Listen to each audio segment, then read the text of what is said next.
आज है 7 अक्टूबर 2024 दिन सोमवार। Welcome back to clean news UP. चलिए देखते हैं उत्तर प्रदेश की 25 फटाफट बड़ी खबरों को। यूपी के 16 शक्तिपीठ स्थलों पर शक्ति महोत्सव करवाएगी योगी सरकार। योगी सरकार प्रदेश के 16 शक्तिपीठों पर सप्तमी अष्टमी तिथि को शक्ति महोत्सव कराएगी। मुख्यमंत्री योगी आदित्यनाथ के निर्देश पर संस्कृति विभाग ने इसकी तैयारी पूरी कर ली। मिशन 5.0 के मंशानुरूप महिला सुरक्षा, सम्मान व स्वावलंबन से जोड़ते हुए इस आयोजन में महिला कलाकारों को वरीयता दी जाएगी। महोत्सव के तहत 9 देवियों पर आधारित झांकीमय प्रस्तुतियां भी होंगी। मेरठ में तैयार हो गया रैपिड रेल का corridor. Delhi Meerut rapid rail का मेरठ में कॉरिडोर तैयार हो गया है। मोदीपुरम में करीब 350 मीटर का एलिवेटेड कॉरिडोर अब स्लैब रखे जाने के साथ पूर्ण हो गया। अब एनसीआरटीसी की ओर से मेरठ में दक्षिण से मोदीपुरम स्टेशन के बीच फाइनल टच देने का काम शुरू कर दिया गया। यूपी के शहर में 2 महीने नहीं होगी मास्क के साथ शराब की बिक्री, सीएम योगी का निर्देश। मुख्यमंत्री योगी आदित्यनाथ ने रविवार को कहा कि जनवरी फरवरी में आयोजित होने वाले महाकुंभ के दौरान यहां मांस और मदिरा की बिक्री नहीं होगी। मुख्यमंत्री ने तेहरा अखाड़ों, खाक चौक, दंडीबाड़ा और आचार्यबाड़ा के प्रतिनिधियों के साथ महाकुंभ को लेकर एक बैठक के दौरान ये बात कही। प्रयागराज में जनवरी फरवरी में महाकुंभ लगने जा रहा है। पहला शाही स्नान 14 जनवरी, मकर संक्रांति और अंतिम 26 फरवरी को महाशिवरात्रि पर होगा। सीएम योगी ने महाकुंभ के लोगों का किया अनावरण, साधु संतों के साथ की बैठक। मुख्यमंत्री योगी आदित्यनाथ रविवार को प्रयागराज पहुंचे। महाकुंभ 25 के प्रतीक चिन्ह का अनावरण, वेबसाइट और ऐप लॉन्च किया। हेलीपैड पर उतरने के बाद सीएम वीआईपी घाट से स्पेशल बोट से संगम के लिए निकले। उनके साथ कैबिनेट मंत्री स्वतंत्र देव सिंह, राकेश सचान और नंद गोपाल गुप्ता नंदी मौजूद रहे। यूपी उपचुनाव में कांग्रेस ने भी मिल्कीपुर सीट पर ठोका दावा। अयोध्या की मिल्कीपुर सीट कांग्रेस और सपा के बीच विवाद का विषय बन सकती है। ये सीट अवधेश प्रसाद के सांसद हो जाने की वजह से खाली हो गई थी। इस सीट पर आने वाले दिनों में उपचुनाव होना है। सपा यहां अवधेश प्रसाद के बेटे को टिकट देने की बात कह चुकी है। इधर मिल्कीपुर विधानसभा क्षेत्र से इंडिया गठबंधन के घटक दल कांग्रेस ने भी दावा कर दिया है। यूपी गेज एक्सप्रेसवे पर बस रहा हाईटेक शहर, नोएडा और आगरा पर कम होगा बोझ। यूपी में एक नया शहर बसने जा रहा है। ये शहर आगरा के पास यमुना एक्सप्रेसवे पर बनाया जाएगा। जानकारी के मुताबिक न्यू आगरा अर्बन सेंटर के नाम से जाना जाने वाला ये शहर 10,500 हेक्टेयर में निर्मित किया जाएगा और ये आकार में नोएडा का आधा होगा। यमुना एक्सप्रेसवे औद्योगिक विकास प्राधिकरण ने एक मास्टर प्लान तैयार करने के लिए सलाहकारों को आमंत्रित किया है। एक दूसरे से जोड़े जाएंगे नोएडा, ग्रेटर नोएडा व ईडा, बनेगा देश का विकसित क्षेत्र। भविष्य की जरूरतों को देखते हुए नोएडा, ग्रेटर नोएडा, यमुना तीनों क्षेत्रों को एक दूसरे से जोड़ते हुए कनेक्टिविटी को इंटीग्रेट किया जाएगा। इसका प्रावधान ग्रेटर नोएडा के मास्टर प्लान 2041 में किया गया। औद्योगिक विकास मंत्री नंद गोपाल नंदी ने इस पर सहमति जताते हुए कहा कि नोएडा, ग्रेटर नोएडा और यमुना औद्योगिक विकास प्राधिकरण देश का सबसे विकसित क्षेत्र बनने को अग्रसर है। नंद गोपाल गुप्ता नंदी ने यहां नोएडा, ग्रेटर नोएडा और यमुना एक्सप्रेसवे औद्योगिक विकास प्राधिकरणों के प्रस्तावित मास्टर प्लान 2041 की समीक्षा की। वायु प्रदूषण होगा कम, नोएडा प्राधिकरण ने बनाया मास्टर प्लान। नोएडा प्राधिकरण शहर में वायु प्रदूषण को कम करने के लिए लगातार कोशिश कर रहा है। इस क्रम में सेक्टर 6 स्थित इंदिरा गांधी कला केंद्र में एक कंपनी की ओर से 10,000 लीटर क्षमता वाले स्प्रिंकलर टैंक का डेमो दिया गया। इस टैंक से 8 घंटे तक लगातार छिड़काव किया जा सकेगा। सोलर प्लांट लगवाना हुआ आसान, सब्सिडी दे रही सरकार। महंगी बिजली और बढ़ती खपत के बीच सौर ऊर्जा की तरफ लोगों का रुझान बढ़ा है। पीएम सूर्यघर मुफ्त बिजली योजना लॉन्च होने के बाद रूफटॉप सोलर प्लांट लगवाना आसान हो गया। सरकार अच्छी खासी सब्सिडी भी दे रही है। नतीजतन पिछले 4 माह में 7,000 उपभोक्ताओं ने सोलर पैनल लगवाने के लिए बिजली का लोड बढ़वा दिया। अधिकांश लोगों ने 1-2 किलोवाट विद्युत लोड से 3 किलोवाट लोड तक बढ़वा दिया है। एक्वा मेट्रो ने मारी बाजी, अब नमो भारत की तैयारी, सितंबर में बना रिकॉर्ड। उत्तर प्रदेश के नोएडा से मेरठ जाना आसान होने वाला है। वहीं नोएडा के लोगों के लिए अच्छी खबर सामने आई। कुछ साल पहले तक यात्रियों की कम संख्या को लेकर परेशान नोएडा मेट्रो में जहां यात्रियों की संख्या बढ़ी, वहीं अगले साल तक उनकी मेरठ यात्रा में आसानी होने जा रही है। दरअसल नमो भारत का ट्रायल नोएडा के एंट्री पॉइंट तक शुरू हो गया। अब मनरेगा में नहीं चलेगी धांधलीबाजी, मजदूरों के लिए बनाए गए इस खास नियम से रुकेगी मिली भगत। मनरेगा में पारदर्शिता लाने के उद्देश्य से मजदूरों की हाजिरी के तंत्र में व्यापक बदलाव होने जा रहा है। केंद्रीय ग्रामीण विकास मंत्रालय की ओर से मंजूर चेहरे के जरिए हाजिरी लगाने की व्यवस्था जल्द शुरू होने वाली है।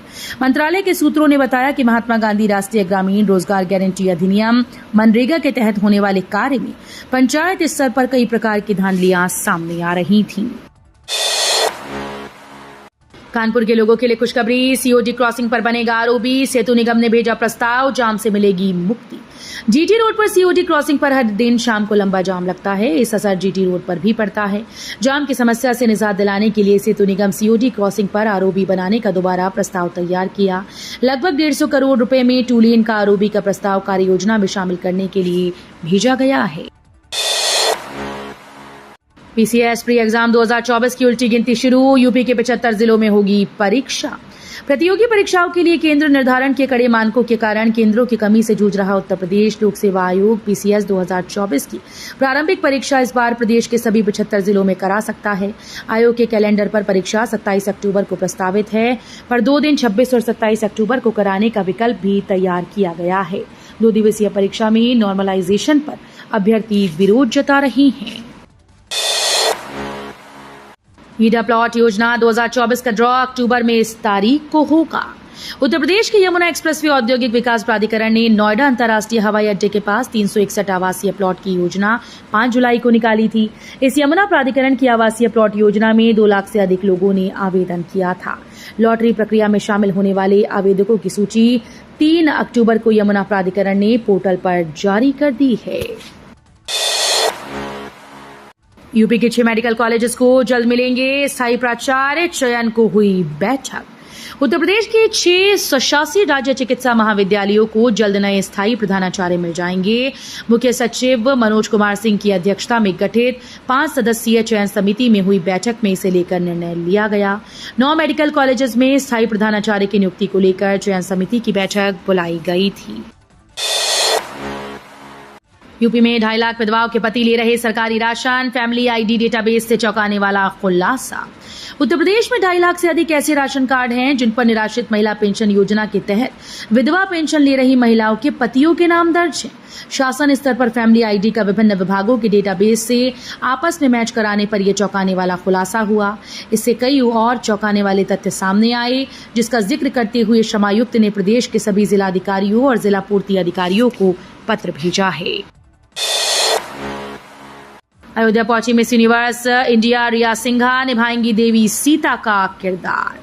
अयोध्या में फिल्मी सितारों की रामलीला के तीसरे दिन भगवान राम के वनगमन का मंचन किया गया। रामलीला का शुभारंभ गणेश वंदना से हुआ। इसके पहले देवी सीता की भूमिका का निर्वाह करने के लिए मिस यूनिवर्स इंडिया 2024 रिया सिंघा शनिवार को अयोध्या पहुंची। उन्होंने सबसे पहले श्री राम जन्मभूमि में जाकर रामलला के चरणों में माथा टेका और अभिनय की दुनिया में अपना करियर को ऊंचाई पर पहुंचाने में मदद के लिए प्रार्थना की।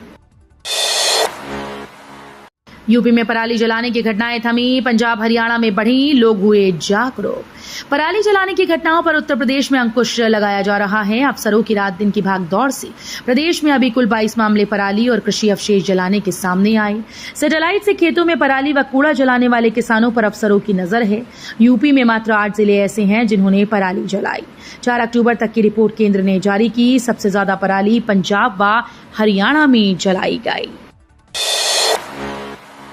महाकुंभ 25 के लिए पुलिस वालों की छुट्टी पर रोक। डीजीपी प्रशांत कुमार ने पुलिसकर्मियों के सभी तरह के अवकाश पर रोक लगा दी। केवल विशेष परिस्थितियों में ही उच्चाधिकारियों के स्तर से अवकाश स्वीकृत किया जाएगा। ये रोक 8 अक्टूबर से 8 नवंबर 2024 लागू रहेगी। ये फैसला आगामी त्योहारों दुर्गा पूजा, दशहरा, दीपावली, छठ पूजा को देखते हुए लिया गया। डीजीपी ने इस संबंध में आदेश जारी किया। यह आदेश सभी डीजी, एडीजी, पुलिस कमिश्नर, जिलों के एसपी व एसपी रेलवेज को भेजा गया है। एक राज्य के चुनाव परिणाम को दूसरे चुनाव का जनमत संग्रह नहीं कहा जा सकता। भारतीय जनता पार्टी के वरिष्ठ नेता और पूर्व केंद्रीय मंत्री मुख्तार अब्बास नकवी ने रविवार को कहा कि एक राज्य के चुनाव परिणाम को दूसरे चुनावों का जनमत संग्रह नहीं कहा जा सकता।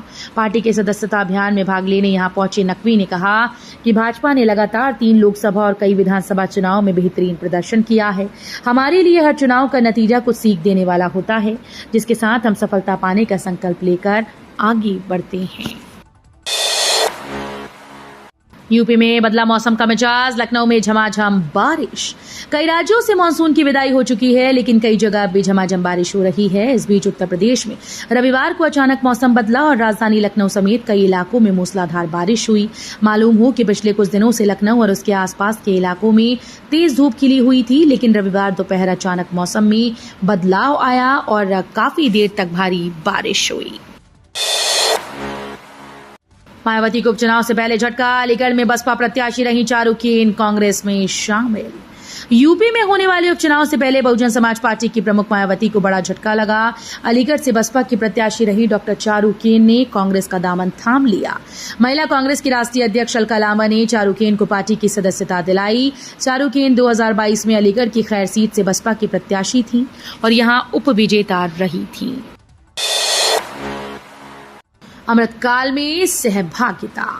यूपी के समाज कल्याण राज्य मंत्री असीम अरुण खैर में आयोजित अमृतकाल में सहभागिता कार्यक्रम में शामिल हुए। उन्होंने कहा कि प्रधानमंत्री नरेंद्र मोदी के 2047 तक राष्ट्र के विकसित भारत के संकल्प को पूरा करने के लिए इस अमृतकाल में हम सभी की सहभागिता सुनिश्चित करना है। अमृतकाल में आत्मनिर्भरता और जन सहभागिता के पहियों पर देश विकास की यात्रा कर रहा है। 3,209 दैनिक वेतनभोगी कर्मियों को राहत। हाईकोर्ट के आदेश पर 18,000 प्रतिमाह वेतन की गाइडलाइन जारी। इलाहाबाद हाईकोर्ट ने वन कर्मियों को बड़ी राहत दी। हाईकोर्ट ने वन विभाग से दैनिक वेतनभोगी कर्मचारियों के वेतन मामले में कमेटी गठन की जानकारी नहीं देने पर प्रमुख सचिव वन से 3 सप्ताह में व्यक्तिगत हलफनामा मांगा है। क्यों न 7 दिसंबर 2023 के आदेश का पालन न करने के दोषी अधिकारियों के खिलाफ अवमानना कार्यवाही की जाए। यह आदेश न्यायमूर्ति प्रकाश पाड़िया ने वन विभाग गोरखपुर में कार्यरत दैनिक वेतनभोगी कर्मचारी विजय कुमार श्रीवास्तव की याचिका पर अधिवक्ता पंकज श्रीवास्तव को सुनकर दिया।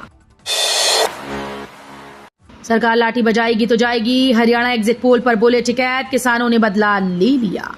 हरियाणा विधानसभा चुनाव के एग्जिट पोल से किसान नेता राकेश टिकैत गदगद दिखाई दे रहे हैं। भले ही वोटों की गिनती अभी 8 अक्टूबर को होनी है, लेकिन एग्जिट पोल को टिकैत ने हरियाणा विधानसभा चुनाव का रिजल्ट भी मान लिया। राकेश टिकैत ने भाजपा की संभावित हार को किसानों का बदला करार दिया। टिकैत ने कहा कि सरकार लाठी बजाएगी तो जाएगी। यहाँ के किसानों ने भाजपा को हराकर बदला ले लिया है। तो ये थी आज की 25 फटाफट बड़ी खबरें। अगर आपको न्यूज पसंद आई हो तो वीडियो को लाइक और शेयर जरूर करें। धन्यवाद।